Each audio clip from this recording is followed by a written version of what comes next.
selon saint Marc.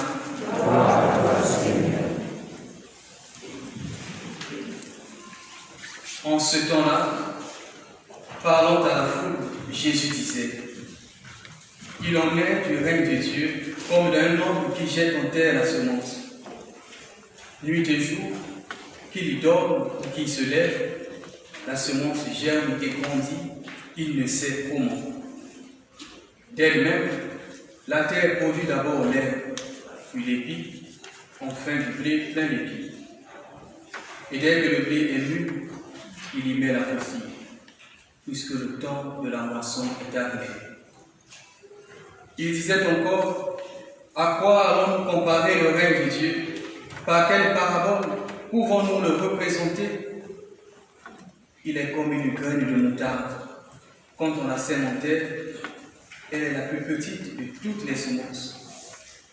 Mais quand on la sème, elle est grandie et dépasse toutes les plantes potagères. Et elle s'étend, et elle étend de longues branches, si bien que les oiseaux du ciel peuvent faire leur nid à son ombre. Par de nombreuses paraboles semblables, Jésus leur annonçait la parole, dans la mesure où ils étaient capables de l'entendre. Il ne leur disait rien sans parabole, mais il expliquait tout à ses disciples en particulier. Alléluia, Alléluia, Alléluia, Alléluia, Alléluia,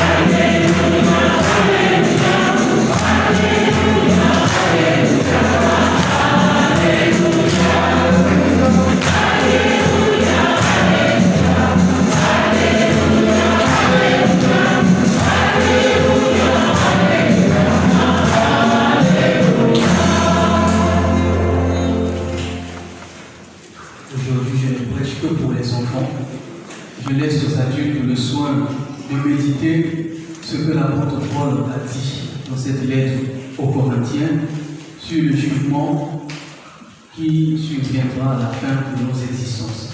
Parce que chacun comparaîtra, selon les mots de l'apôtre, devant le tribunal de Dieu pour rendre compte de ce qu'il aura fait ici sur cette terre. Donc je laisse aux adultes de méditer librement cette partie de la parole de Dieu et je concentre ma prédication sur les enfants qui sont là aujourd'hui pour leur première communion.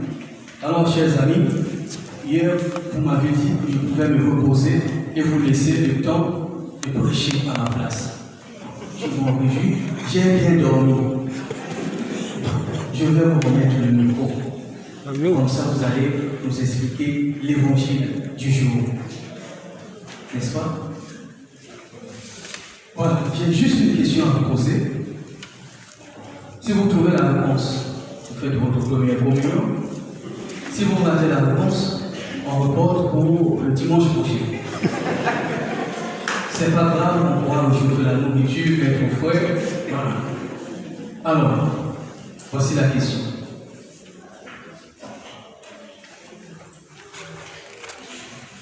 Pourquoi voulez-vous faire la première communion? Qui sait pourquoi il veut faire la première communion?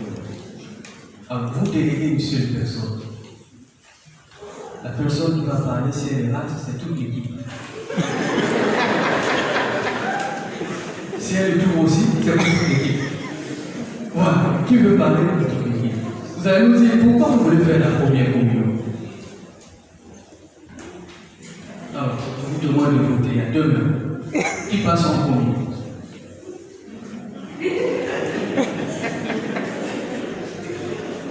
Vous choisissez qui? Entre les deux. Vous vous connaissez, hein? Choisissez celui qui va répondre rapidement à la question.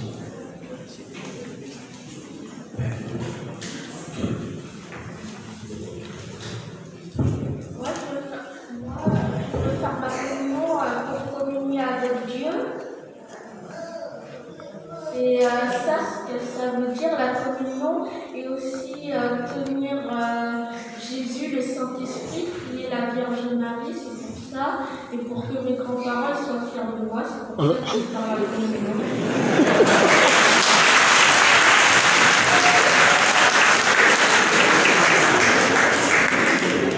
Comme on a applaudi, je ne peux pas donner 0. communier avec Dieu, faire un avec Dieu, c'est le but de ce sacrement de la communion. Alors nous allons commencer par l'évangile. Dans l'évangile, Jésus nous a parlé en image. Jésus nous a parlé en image. Et on appelle ce langage de Jésus les paraboles. Alors il nous parle des choses du ciel, de tout ce qui concerne la vie avec Dieu, avec lui Jésus. Et pour nous parler de la vie avec lui, il prend des exemples qui se passent au niveau de l'agriculture. Voilà pourquoi, moi aussi, pour aider à comprendre l'évangile, vous voyez, j'ai pris quoi? Une orange. Vous voyez? C'est une orange. Quand j'enlève, je trouve qu'il y a des pépins, donc des graines. Dans la parabole, Jésus nous dit, le royaume des cieux, le royaume de Dieu, c'est comme une graine que l'on met en terre. Et qu'est-ce qui se passe pendant le temps? C'est que la graine va produire au début quelque chose comme de l'herbe. Après, l'herbe va grandir et ça va devenir comme une tige. Et ça va encore grandir et ça devient un arbre. Et l'arbre va produire des fruits. Ça, c'est le royaume de Dieu qui part de quelque chose de très petit. La vie de Dieu que vous allez recevoir à travers le corps du Christ va dans le même sens. C'est rien ça, n'est-ce pas? C'est trop petit. Et pourtant, la vie de Jésus, Jésus lui-même, va passer à travers ce qui est rien pour venir vivre en vous, pour venir demeurer en vous. Lorsque vous allez le recevoir, lorsqu'on va prier sur ce pain, il va devenir le corps du Christ. Donc Jésus lui-même, dans sa grandeur, il va se faire petit, comme la graine que j'ai vu ici dans l'orange, comme la graine. Et vous, vous allez ressembler à une terre qui reçoit cette graine, donc Jésus. Et il va commencer à grandir en vous, à vous faire grandir, de telle sorte que vous puissiez lui ressembler. Et quand Jésus vient en vous, eh bien, beaucoup de bonnes choses commencent à se passer dans votre vie. Puisque nous avons vu que l'arbre va produire des fruits, et de bons fruits. Et votre vie également va ressembler à un arbre qui porte de bons fruits. Puisque Jésus est en vous, on va voir en vous l'amour, on va voir la paix, on va voir la joie, le bonheur, le respect. On va voir aussi en vous des enfants qui aiment les études. On va voir en vous des enfants qui respectent leurs parents, qui écoutent. On va voir en vous des enfants polis. Si certains parents ne priaient pas, à cause de vous, ils vont commencer à prier. Parce que le soir, vous allez leur rappeler, on ne dort pas sans faire sa prière. Nous l'avons déjà vu. Même chose. Si on avait l'habitude de manger à la maison en famille sans prier, à cause de vous, la famille va désormais apprendre à prier. Parce que lorsque vous allez arriver à table, vous n'allez pas sauter dans la nourriture. Vous allez prendre le soin de faire votre signe de croix, de dire merci à Dieu qui vous offre ce repas. Vous allez le bénir avant de le partager. Voilà les bonnes choses qui vont se passer en vous. Vous allez aussi apprendre à parler de Jésus aux enfants. Vous voyez, aujourd'hui, vous êtes habillés comme les anges. Tous les enfants ne sont pas habillés comme vous aujourd'hui. Mais votre mission aussi, c'est de dire à vos camarades, voyez ce que nous avons fait, c'est très bon, c'est magnifique, c'est Jésus qui est venu de nouveau en nous. Eh bien, faites comme nous. Pour devenir quelqu'un, un disciple de Jésus, on n'a pas besoin d'avoir 50 ans. Ça commence dès le bas âge. Pour parler de Jésus, on n'a pas besoin d'aller dans les grandes écoles. Ça commence dès le bas âge. Tout ce que vous avez appris de lui, la prière, l'évangile, vous pouvez déjà à votre niveau le partager aux autres. Et les inviter à venir faire comme vous.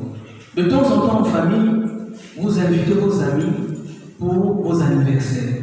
Mais il faut aussi faire la même chose, de temps en temps, les inviter aussi à la messe le dimanche.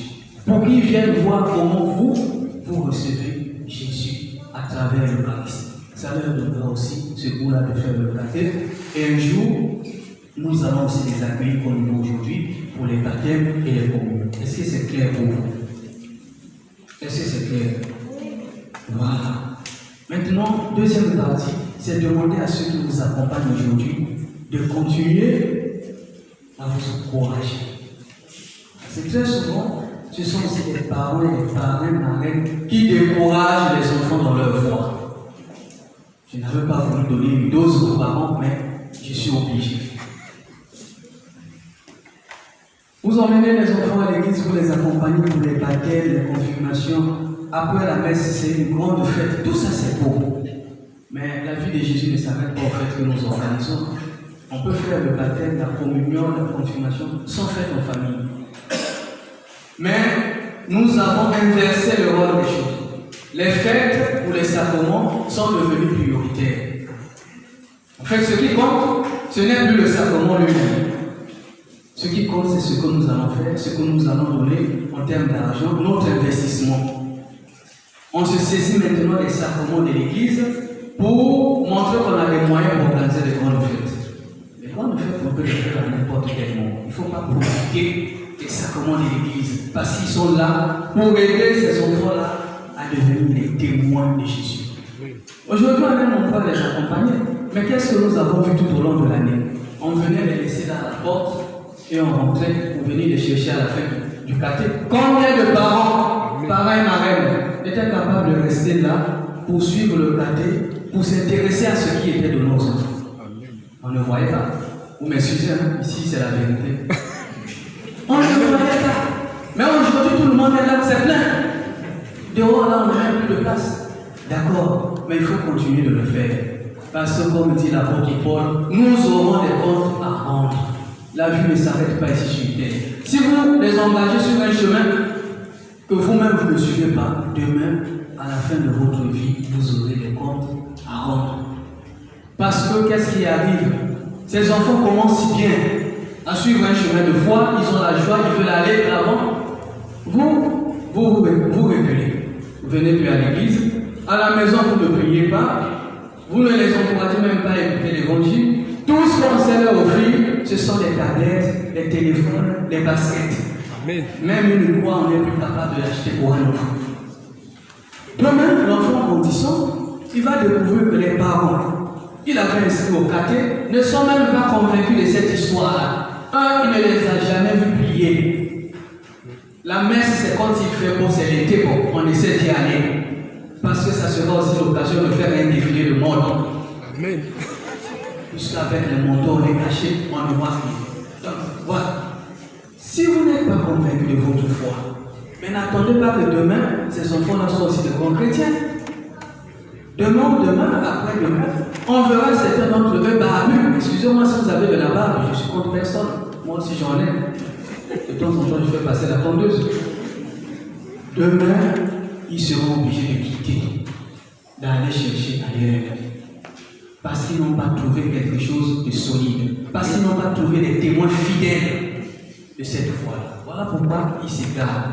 Et on va commencer à se plaindre. Voilà, moi j'étais baptisé, j'ai mis mes enfants à l'église, mais je ne comprends pas. Ils ont tous quitté. Oui. Qu'est-ce que tu leur as transmis? On ne donne que ce que l'on a transmis. Donc, profitez du sacrement, de la présence de ces enfants, pour faire une relecture de votre propre foi, pour réapprendre les éléments de base de votre foi, pour vous engager dans une vie de prière, pour vous engager dans une vie d'écoute de la parole de Dieu. Ainsi, eux, ils verront en vous des témoins fidèles. Ils verront que nos parents sont convaincus de cette affaire-là et les séduisent. Donc, on peut continuer. Et même après vous, cela restera gravé dans leur mémoire. Ils diront, mon papa priait, ma maman priait. Et je ne vois pas pourquoi tu ne veux pas prier. Tout ça parce que vous avez été un témoin fidèle pour moi. Moi, je suis devenu prêtre parce que mes parents priaient. 4 heures du matin jusqu'à 6 heures, priaient. J'ai reçu la vocation dans ce contexte-là. Je peux tout perdre aujourd'hui, mais ce que j'ai reçu de leur foi, ça, je ne peux pas le perdre. Amen. Donc, soyons aussi pour ces enfants des témoins fidèles. Donc, on va fêter à la fin, c'est une bonne chose. Merci pour ceux qui m'ont invité. Je vais venir manger, boire sérieusement.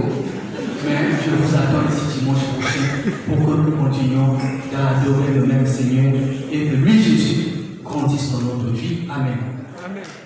Viens prier avec nous, clique sur s'abonner et sur la cloche bleue pour être à jour sur toute notre actualité.